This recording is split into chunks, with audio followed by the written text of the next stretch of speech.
Hi everyone, and thank you for being here. So my name is Armelle. I come from Belgium, and maybe before talking about love or about vocation, I will give you a bit of context of who I am and what made me start to speak about that. What was the turning point actually in my life that made me be who I am today. So in 2001, my 1-year-old son abruptly died from meningitis. He became sick one day and fell in the coma, and 5 days later I had to, with his dad, we had to make the decision to stop the respiratory machine and to let him go. And as I see your faces, you can all imagine how it completely changed my life. Since that point on, I never saw life the same way again. And there was something very big in that moment, is that I completely lost any sense of identity. Because, you know, in society, we often define ourselves by the roles we play. And so I wasn't a mother anymore. And I kept thinking, okay, I'm not a mother. I'm only 23, but I'm not a teenager anymore because I became a mother in between, so it makes me not a teenager. And I have no idea what it is to be a woman, so I have no clue who I am. And I just really stand in that empty space. And I just stood there, like, okay, with this question, burning question, who am I then? If I'm not this and that and that, like, what's left? And one of the things that happened is that with the depth of suffering that I was encountering, because we're never prepared for that, right? No culture prepares us for such an event. And we never speak about death. So when we face death, we face something that we are never prepared, where there is no culture, or maybe the indigenous culture, but in our modern culture, we don't speak about that. So it's like when we face it, it's completely unknown, and we are left alone with ourselves in a process that we don't know anything about. And what happened for me is that time completely stopped. Because suddenly, when my son died, all my future was gone. Completely gone. And because he was not there, it just felt too painful to go in the past, so I shut off the door of the past, and I had no past either. So the only moment, and because of the intensity of the suffering, the only moment where I could live was in the now. In the now. Because just imagining something was broken, and the intensity of the pain, I just couldn't think about anything. I just could live moment by moment and try as much as I could to survive to this. And by staying in the moment, there was a strength that was there. It was something that was beyond me. And that strength, everybody was telling me, stop being strong, but I wasn't trying to be strong. There was just the strength of the divine that was coming through me, and by abandoning myself, surrendering to the process of suffering, there was the strength that was carrying me. And I kept just being there and asking myself very profound questions that I don't ever remember asking myself before. So first, it was like, who am I if I'm not a mother? I'm not a woman, I don't know what that is, and I'm not a teenager anymore. These were some questions, but another question was, life cannot be about that. Like, there must be something more than this to life. We cannot just be born, go to school, go to university, meet someone, fall in love, make a baby, work, build a house, and someday we stop working and then we die. Life has to be about something deeper than that. And with that question, like, what is it then? If life is not just that, what is it then? And this question actually kept just like being in me, and I kept wondering. And some days, maybe 2 months later, I I start to hear what I call my inner voice, or we can say soul or God, however we want to call it, or intuition also. And the first thing that I heard was, there is another life, that the one you are living, this one is not for you. I had no clue what that meant because I had no spiritual background. I went to church when I was little. I was talking to Jesus when I was little because I am Christian background. But at that point, I had no connection with God. I only started to speak to him again when my son was in the hospital. So, and I was praying, please don't take him. Take me instead, because I will never be able to survive to that. And what I realized only a few weeks ago, actually, or a few months ago, I realized he actually answered both. He took my son and he took me too. But he didn't take me as he took my son. He took me and he showed me what life really is. So he answered really my desire. And what I realized with these questions, and that when I heard this voice, is that I had a GPS inside of me, a GPS that we all have, that is leading me, that is leading us all the time, giving us the simplest way to live in each and every moment. And if we tune in and learn to listen, life is quite simple, guys, really amazingly simple. But we are not taught about that. Nobody speaks to us about that. We don't speak about that at school. Most of our parents don't know about it, so for sure they don't speak about that. But as kids, we have that naturally. As kids, we have a knowing. We are in the moment. We follow the spontaneous movement all the time.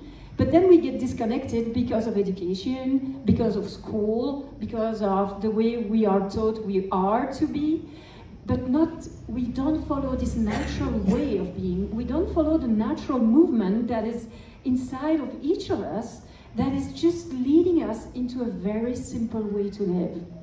And the second thing I heard when I heard this voice was, there is a woman in you that wants to emerge, and you just have to let her out. I had no clue what that meant either. And I was like, okay, let's see what happens. And the third thing I heard a few weeks later was, if you stay, you're gonna die. And for sure that I understood. And indeed, the father of my son was really going down in very deep depression. And it's normal, it's the way we mourn. So it wasn't a problem, but I could feel that if I was staying there, I would just go that pit with him, and it would be terrible for me. And also because with the death of my son, facing death actually gave me life. With the death of my son, I actually started to feel an urgency to live.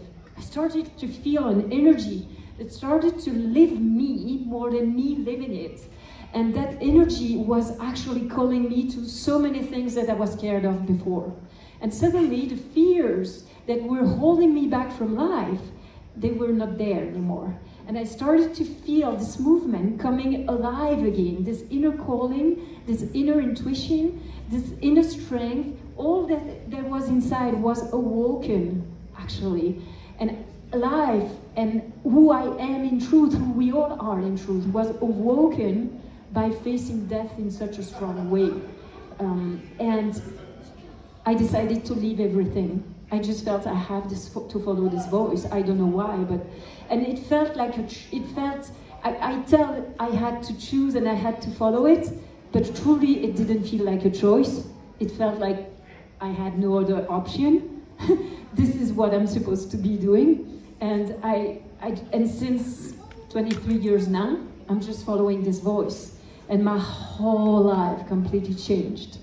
It brought me into a very, very deep spiritual path, awakening path, where I would meditate day and night for months, for years. I went into a spiritual community in the States. I lived there for 5 years, and it was all about awakening and peace of mind, and how we can practice this by being in service and by learning to be present to everything that we do in each and every moment.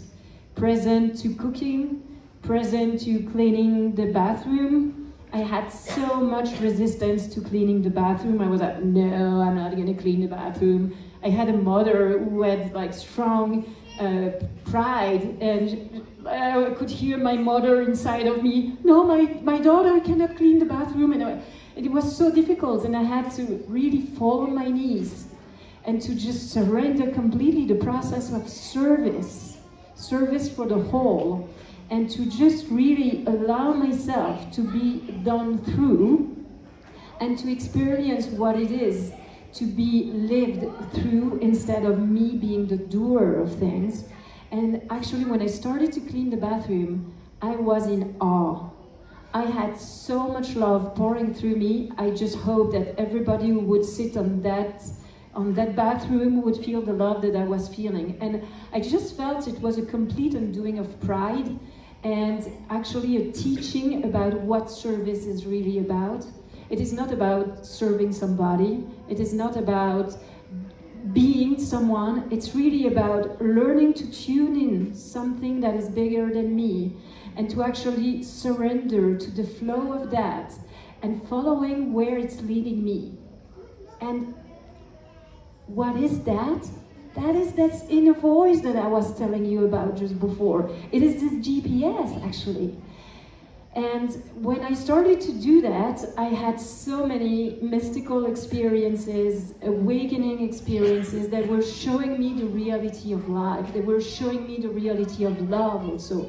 Because love is not a doing. The way in our society that we speak about love seems like a doing. And we say to love something, to like. In French, I'm French speaking. First, we only have one word for love, like. And in English, there are two separate words. But it seems like a doing, like we have to accept something, we have to do something to love somebody, we have to show our love. There's always something to be doing.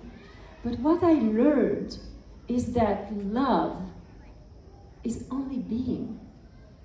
It is not something we do, it's something we be. It's something we are. And it is so thick, the experience of it, when we connect to that thing that we are. That is not a thing, that is actually. And when we connect to that, and we learn to live from that place, that realization of being, of love as our being, there is a completely different experience to our life. And why do I say my vocation is love? It's actually because, to me, service completely changed my life. Discovering what service was all about gave a total new meaning to living. I was telling you earlier that I had no clue who I was when my son died. And life made no sense. I was wondering, what is life about? Like, it cannot just be that. And actually, service gave a lot of answers to that, because it gave meaning to my life. It showed me that actually acting from that place of being, from that place of love, and following this inner voice, following the voice of Spirit, of God, actually changed completely my experience. It showed me that when we are connected to that, we are actually fed with love all the fucking time. There isn't a moment where we are not connected, when we are not fed by love. And it also showed me that food is not what gives us energy. It's not what feeds us. Actually, what feeds us really is connection. It is love. It is being.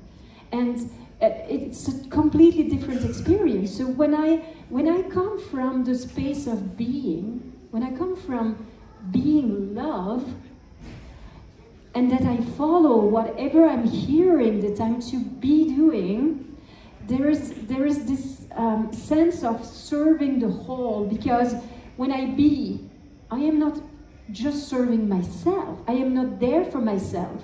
When we act from a place of being, we are actually including everyone with it. The whole universe is served, because being is oneness. It's the unity of all human beings. It's the unity that is there before a thought is created, before the universe is born even. And from that place, there is no one and nothing that is ever excluded from there. So when I come from a place of being and that I serve and I come from that connection, then whatever I'm going to be doing will serve the whole universe. And when I come from a place of doing and wanting to prove my worth and wanting to be somebody and to show that I'm somebody and to have a job that's going to make me money so that I can prove my worth and that I'm trying to just be somebody, then it's also completely diffused in the oneness that we are, because we are always connected. The one that we are is actually what connects us all, and we are always connected. So when Gandhi was saying, be the change you want to see in the world, he wasn't kidding. Being who we are, being completely aligned with who we are in truth, with spirit, with love, with being, is actually serving the whole universe. If we want to change the world, well, let's be connected and let's live our life from that place of connection, that place of love. And then that's the energy that we send. That's the new wave that is actually being transmitted to the whole universe. And that's where it changes. Energetic coherence in our life is actually what changes the world. It's not what we do, but we made it as if the way we will change the world is by volunteering, doing things. And we are busy, busy, busy doing.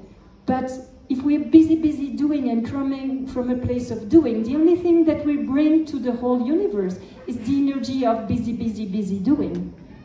But when we come from a place of love, of being, what we are transmitting as an energy is actually love. It's connection, it's oneness.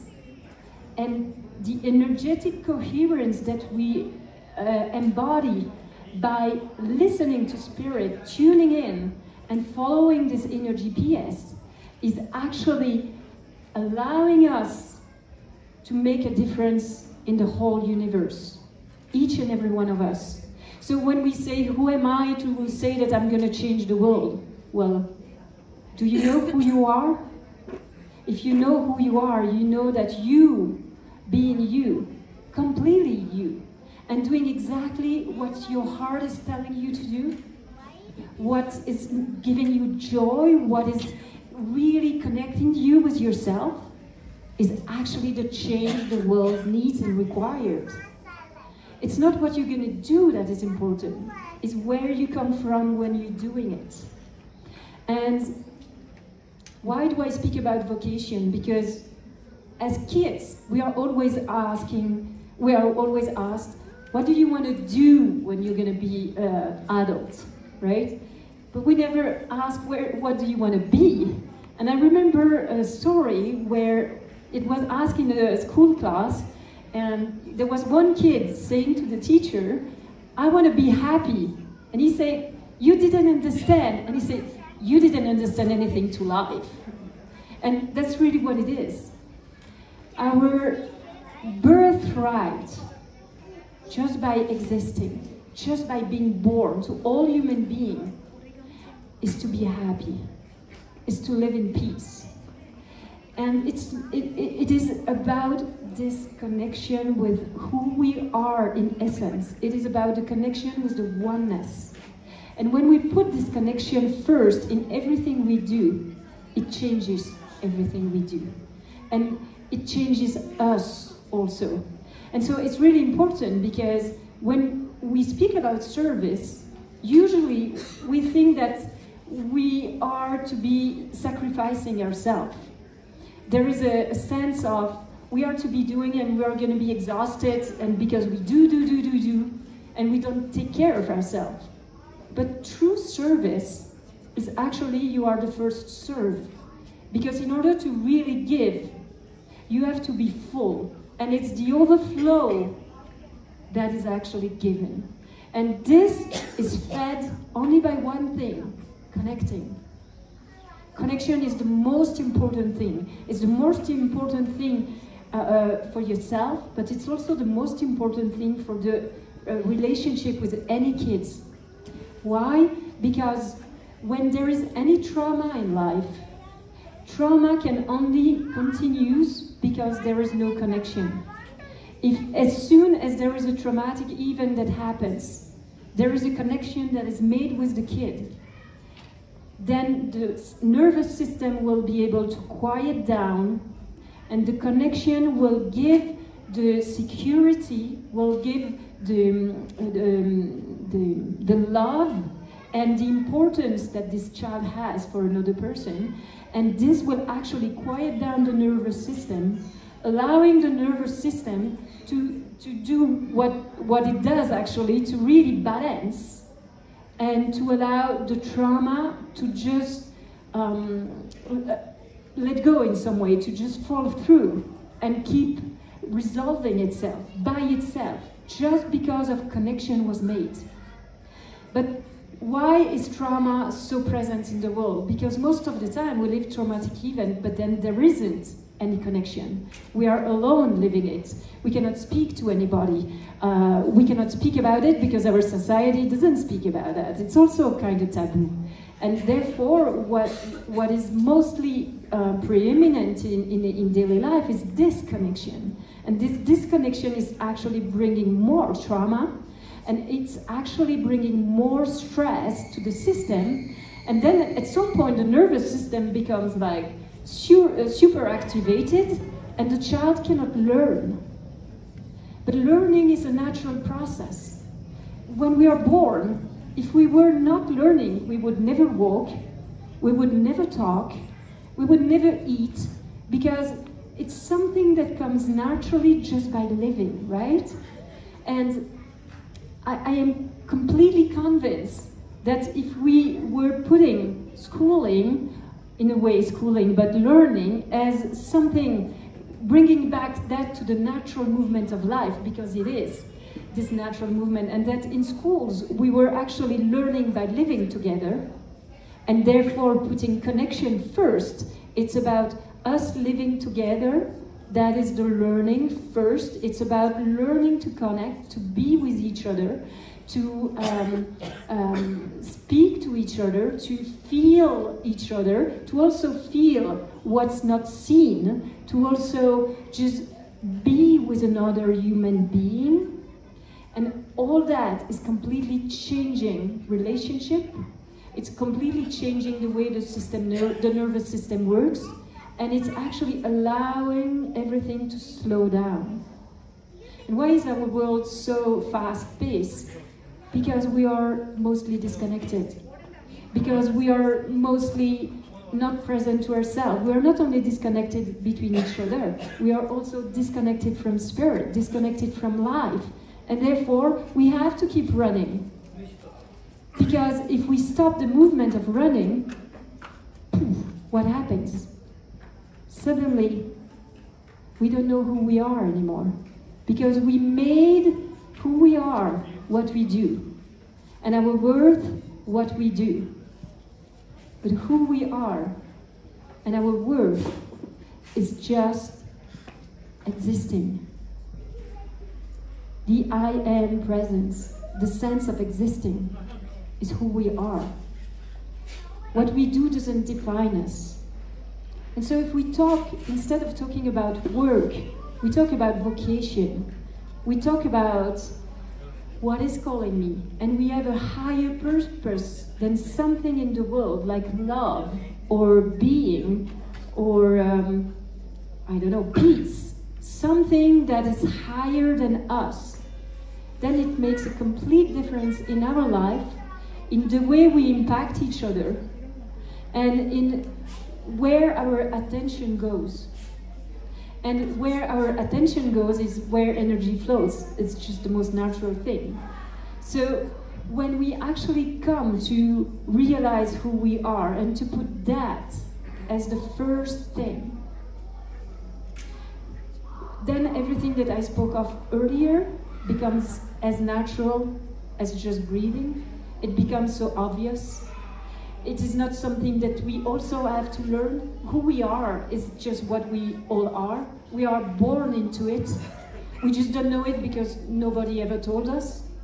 But it's actually the most natural thing. We bathe in our own nature since we are born. It was there before we were born. It's going to be there when we died. And I learned that also through the death of my son. Because he was my first teacher, I could say. It's through his death that he brought me back to presence. He brought me back to who I am in truth, who we all are. It's actually by keeping the connection with him beyond death. Because beyond death, there is love. Beyond death, there is something that's never going away. There is something that never dies. And when we connect with that, life has a completely different meaning. Life has a completely different energy. And so imagine the world, imagine just your life. Imagine your life if you were putting love or peace of mind or being as the most important thing in your life. And you come from there in order to live your daily life. And you tune in each and every moment to just know, what am I to be doing now? And it's coming from this place of love. It's coming from this place of connection, not from disconnection and running everywhere. You might still run, but it's coming from a completely different place. And when you live there, when you are in the now moment, and most of you most likely know that living in the now is actually not living in time. Now is a moment, is an instant where time collapses. It's an instant where time stops. Living in the now is not between the past and the future. Living in the now is actually beyond time. And when you learn to live from that place, to tune in, to follow, actually what happens, you also gain time. Because when you don't live in time, there is no thought about having enough time. There is no thought about lack. There is no thought about problem. There is nothing to solve. There is just this. There is just what is. There's just this moment. And this moment is everything there ever is and ever will be. And when you encounter anything in life, any difficulty, and then suddenly you just remember, oh yeah, I can just come back here in this very moment, now. Close my eyes, just breathe.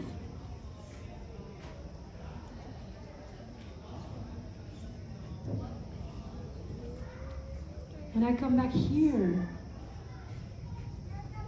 All the answers are there. Abundance, wealth is there. Anything that I am to be doing is coming from there. Any inspiration is coming from there. This moment contains absolutely everything there ever is. And if we live from that place, and we learn to tune in and listen, we are the embodiment of love itself. And being the embodiment of love itself, can you imagine what energy, what vibration it sends in the universe? Can you imagine if we had a society where human beings are actually tuning in what is bigger than us, tuning in into our own true nature, and being aligned with that, and we all live in coherence with that. What it does actually is that everyone is in their movement We don't have to do the same thing. We don't have to be all the same. Actually, our difference is what is the greater wealth. It's the richness of our differences. But here, in the way we live in the world, our difference are what separates us. But when we are connected, and that we tune in, our differences is what makes the world turning as it turns. Is what makes the world being such a precious and special place. And the more we are going to live from that place of connection, the more we are going to teach our children or students to come back or to even just know about this, to learn to tune in into something that is bigger and to live from there, the more the world, our communities, our families will actually grow in love and not in fight, disconnection, separation, war. That's actually when war ends. War ends when we come here and now. And if we see the way the world is today, there's a second war that exploded only a week ago. To me, it's because of the ignorance of our nature.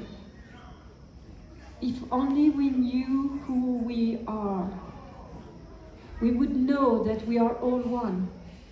That the one I'm killing is actually my brother. That we actually all come from the same place.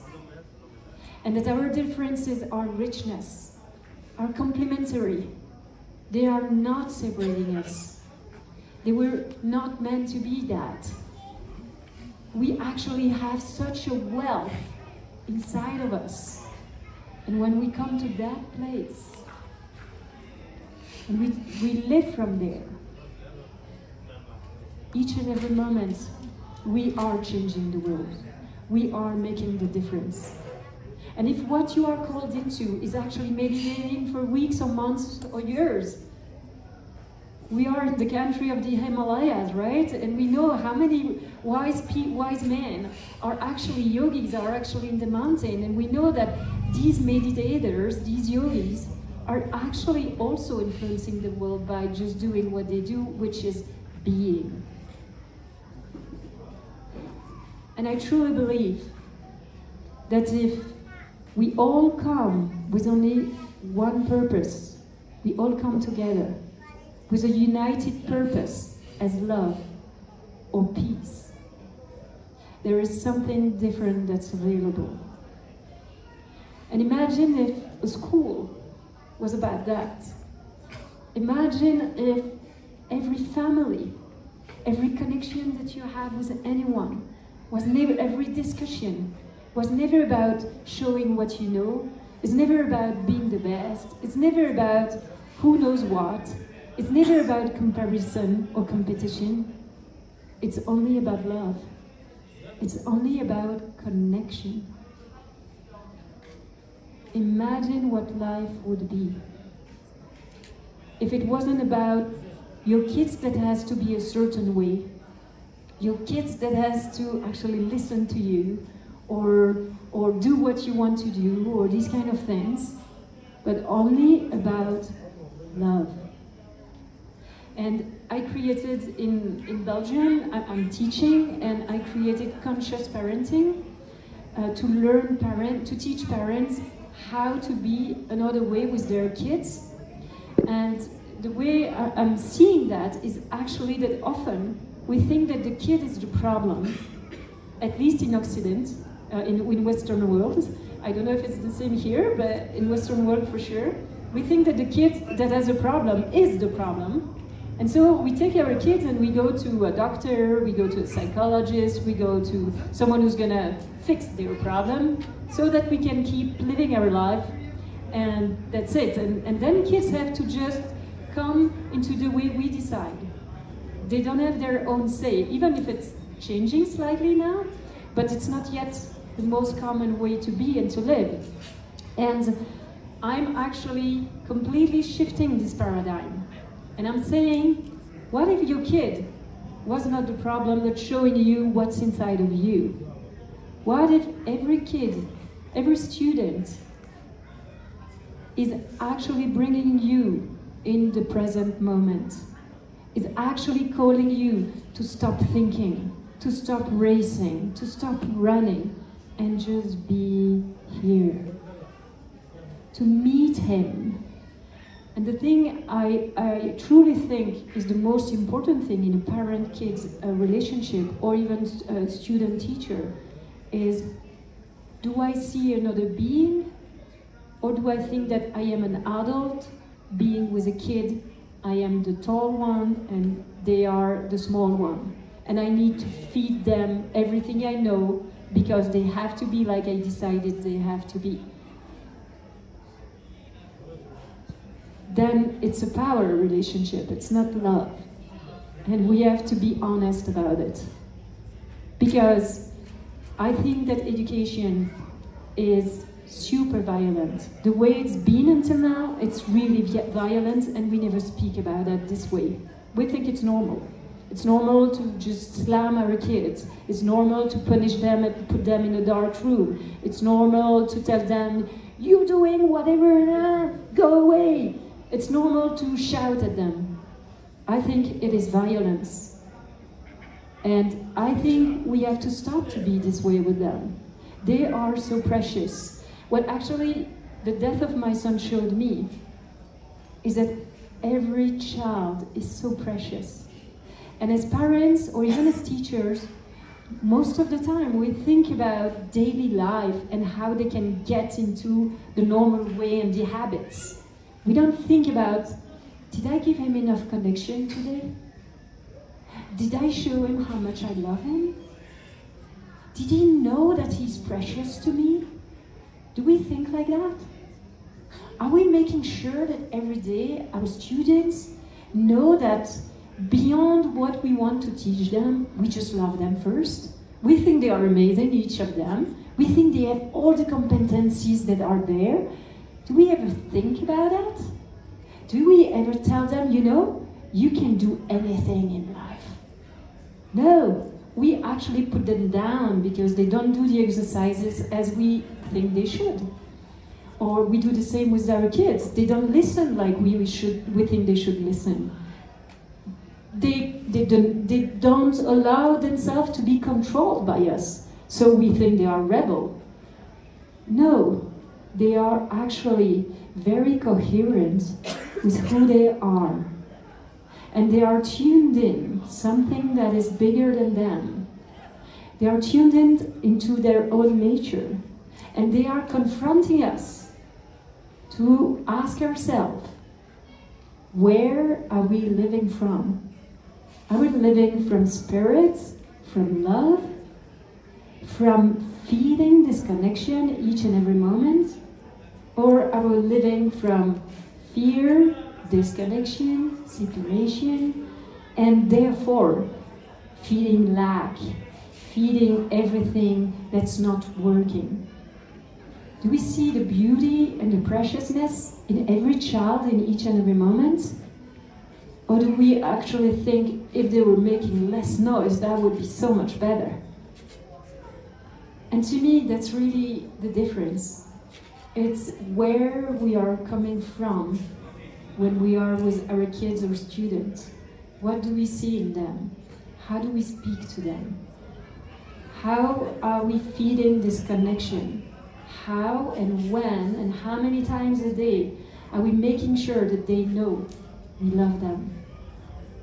And that love is the most important thing. Because when we have this connection that is safe, sure, then every kid can do anything. They need this connection to feel safe enough to go and wander, to be an adventurer, to come back and see that you are there. But most of the time, as a parent or as a teacher, we are not there. We are in our minds, we are in our thinking, we are everywhere, but not here. And presence is not about physically present. Presence is about being. Presence is about stopping and be here. And this makes a whole difference. 15 or 20 minutes of true presence with your kid is actually feeding them maybe for the whole day. Because true presence is only thing that they are calling for in you when they are maybe being crazy, shouting, jumping everywhere. Actually, they are calling you to, can you just be for a moment? Can you just be with me? Can you see me? And in that moment of connection, you are. He or she is. And the separation that was there in the stress, or in the lack, or in the disturbing moment is actually gone. So feeding the connection with ourselves as an adult first, and then teaching them even to kids, so that they can also feed this connection with ourselves, with spirit, with the divine. And then bringing that in the relationship with the kids, but even with each other, with all of us, with each and every one of us actually, then it changes just everything. How is it for you? I don't know, but for me, when I feel loved, when I feel seen, when I feel met for who I am, wow. Can you feel the spark that's just lighting up within you? And you know, anything can happen. I can die right away. This moment is everything that was important in life, right? And when that is there, nothing else matters. And that is what changes. Education, and education is what changes the world. I was saying that for me, the way the world is now is about ignorance of our nature, is about separation, lack. And if we just tune in and come back here, and we learn to see each other, we learn to feel each other's presence, we learn to tune in something that is bigger than us. And we are in service of that. Not in service of someone, not in service of something. We're in service of that. Everywhere we will be, it will always be the right place when we follow this. Everything we do would always be exactly what we are meant to be doing. And exactly what is the thing we are to do in order to bring about a change. Because we are energetically coherent. And energetic coherence is not a high energy. It's not like super joyful and blah, blah, blah, and shouting and being in bliss and blah, blah. It's not that. Energetic coherence is actually about an energy that is very clear. And that energy, when that is actually lived, is what is transmitted in the oneness that we are. And that brings about change. And that's why I speak about vocation, and that's why I think that if we were letting work on the side and not trying to actually become someone in order to prove our worth, but really tuning into this energy that I told you about, like this energy here now, and from there, asking, why was I born? What am I to bring to this world? How can I be in service to everything that is going on right now? How can I be in service to that? Where is my calling? And when I answer this calling, I have no doubt. There is no room for doubt at that place. It's full. It's clear. And from there, Only love can be shared, actually. That's the energy that you are shining, that is coming through you. And in some way I can say, everybody sees it. People say, what did you do? Something changed about you. Well, I'm not doing anything, actually. I started to be. And that was what the change is. I decided to be before I do anything. I decided to come from this place of fullness, from complete unity, and I'm living from there. That's what completely changed in my life. I don't know how to love, but I know that I am love. I don't need to do love anymore. I be it. And whatever I do is it. When I am in this place. So, I don't know if anybody has any question. I don't know what time it is, if it's already 3 or not, but if any of you has any question, I would like to open it up. And invite you also to share whatever I spoke and how it eventually resonated, an experience maybe you want to share. But I can tell you also to finish that when we meet in that place with a kid, they feel it. And they actually see you, they recognize you, because they don't have the filter that we as adults have. And what it does in a kid, it's just amazing. They become so alive. And they, wow, for me, it's just the most amazing thing there is seeing when you connect with a kid from that place. It's almost like you become a kid again, actually. You spark them, they spark you, right? It's like, whoa, what can happen is like limitless.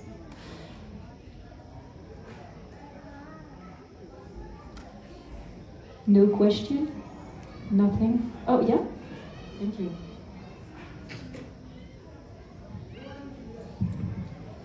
Thank you for sharing this, and it did in many ways resonate with my own personal experience, and we will talk about it. My question, not so much a question, but a thought that I would like to have from you.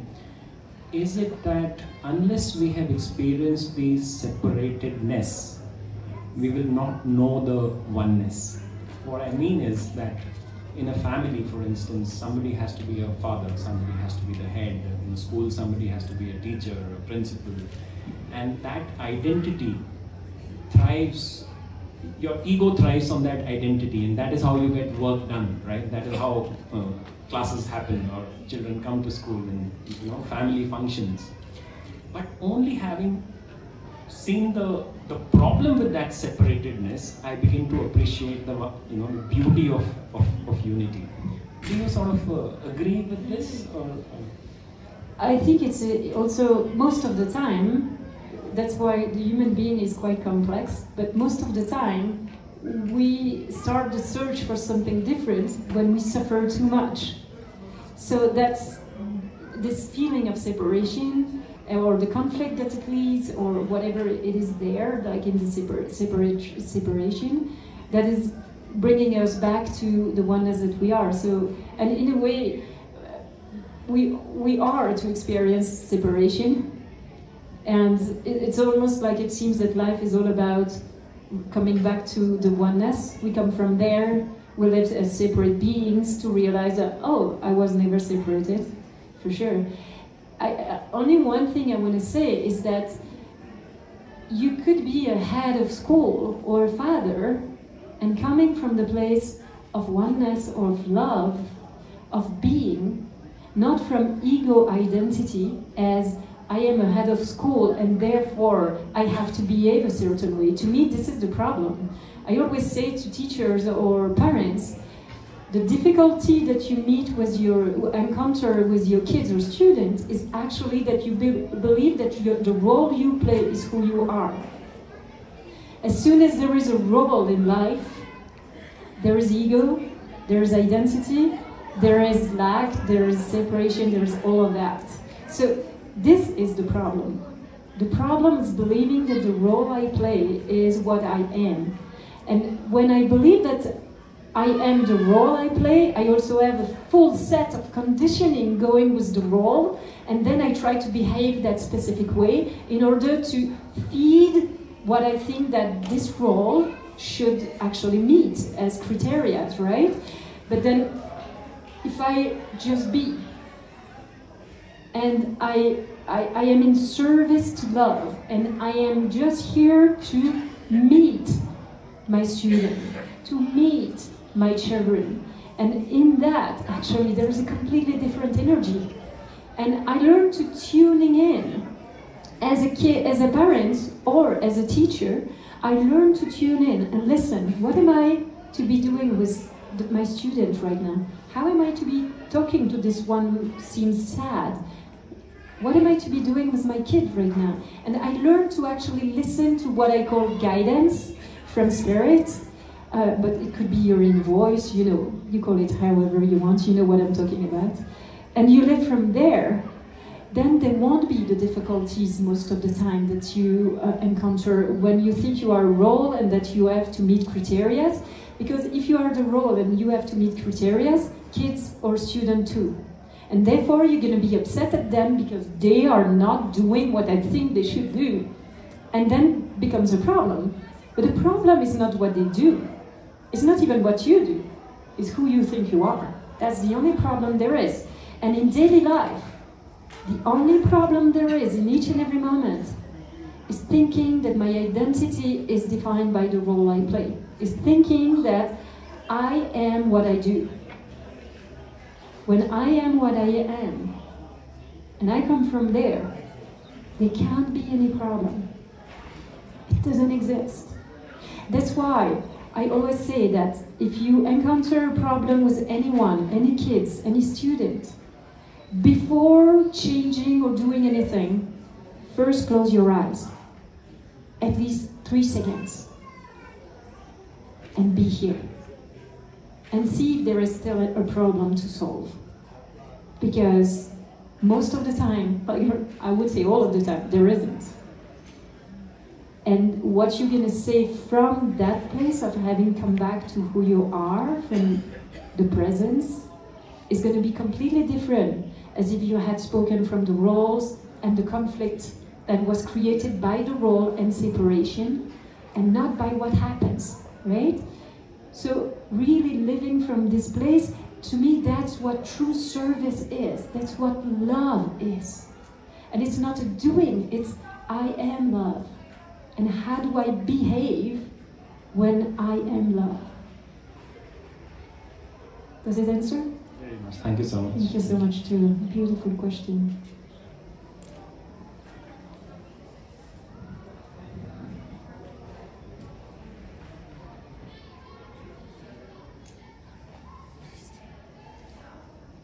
Okay. Can you tell me how, I still have a few minutes. Do you want to do a small meditation? Yeah? Okay, cool. Let's do that then. So I invite you to just sit comfortably as you want. Close your eyes. And just turn your eyes, your inner eyes, turn them towards your heart.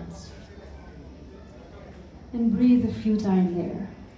Your eyes, you know, even eyes closed, we have inner eyes, we have inner seeing. And instead of having your eyes looking outside, turn them inward, in your heart, towards your heart. And breathe there, and just be there for a moment.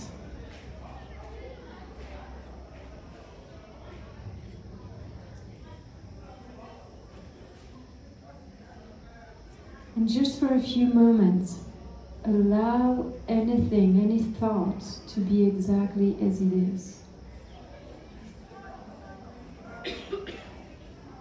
Don't try to change anything. In this moment, there is nothing to change, nothing to control. There is nothing that you have to attend. And what's next is next. And this moment is everything that is. And you can just be here. And allow yourself to fully surrender to this very moment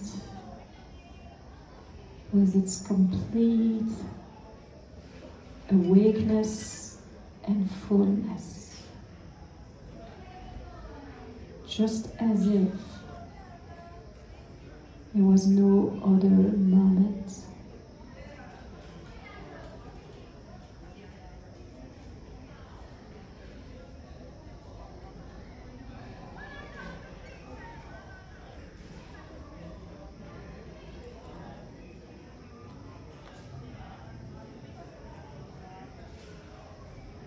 And just watch what happens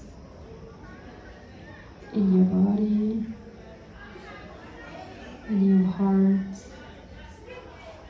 in your mind, when for just a moment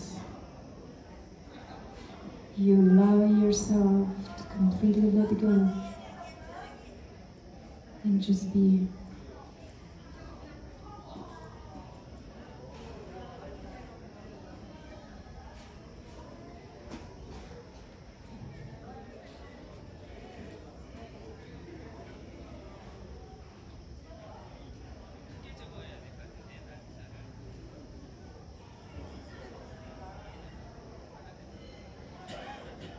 Just see that breathing happens.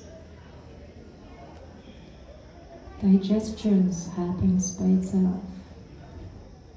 Blood is running in your veins and you're not doing it. Thoughts are coming and going and you're not doing it either. Noise is happening. You're not doing it. Life is happening everywhere, and you're not doing it.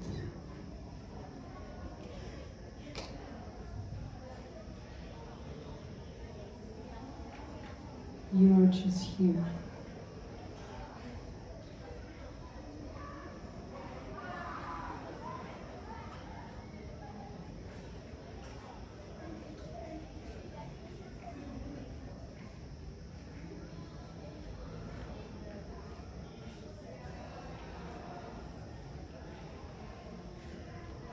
And this moment is always there.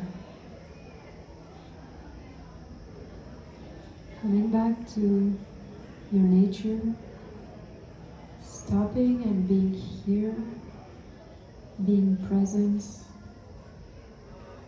is always available. Just see that you didn't do it, you just stopped doing for a while, for a moment. And it was just here. You don't have to search for years. You just have to stop doing for a moment. Sit and be here.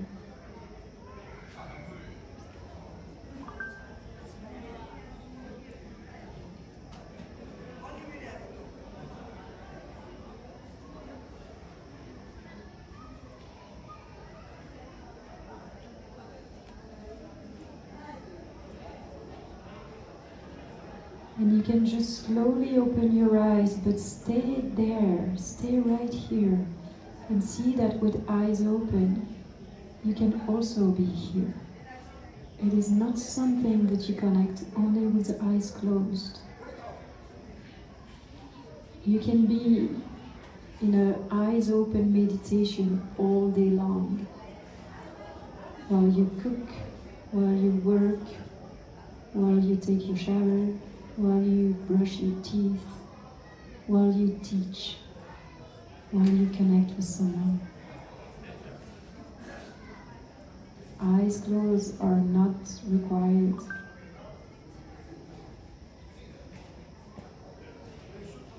Thank you so much everyone for coming to my talk. And I'm available if anyone wants to talk to me or ask any more specific question or anything. Thank you so much.